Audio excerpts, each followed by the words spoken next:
राधे राधे भक्तों।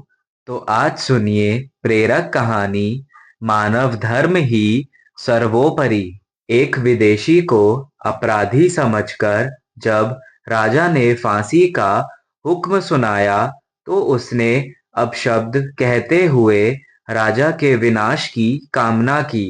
राजा ने अपने मंत्री से, जो कई भाषाओं का जानकार था, पूछा, यह क्या कह रहा है?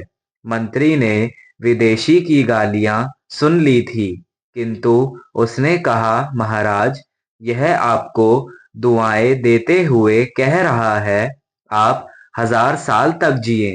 राजा यह सुनकर बहुत खुश हुआ, लेकिन एक अन्य मंत्री, जो पहले मंत्री से ईर्ष्या रखता था, आपत्ति उठाई। महाराज, यह आपको दुआ नहीं, गालियां दे रहा है। वह दूसरा मंत्री भी बहुभाषी था।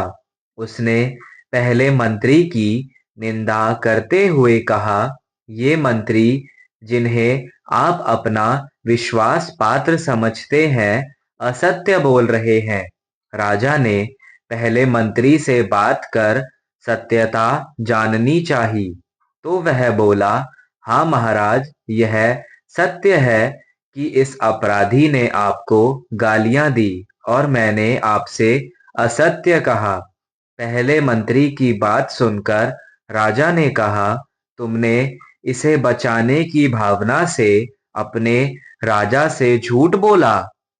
मानव धर्म को सर्वोपरि मानकर तुमने राजधर्म को पीछे रखा। मैं तुमसे बेहद खुश हुआ।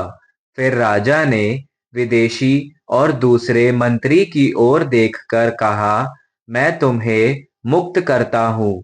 निर्दोष होने के कारण ही तुम्हें इतना क्रोध आया कि तुमने राजा को गाली दी। और मंत्री महोदय, तुमने सच इसलिए कहा क्योंकि तुम पहले मंत्री से ईर्ष्या रखते हो।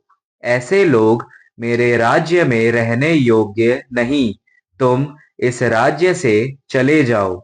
वस्तुतः दूसरे की निंदा करने की प्रवृत्ति से अन्य की हानि होने के साथ साथ स्वयं को भी नुकसान ही होता है।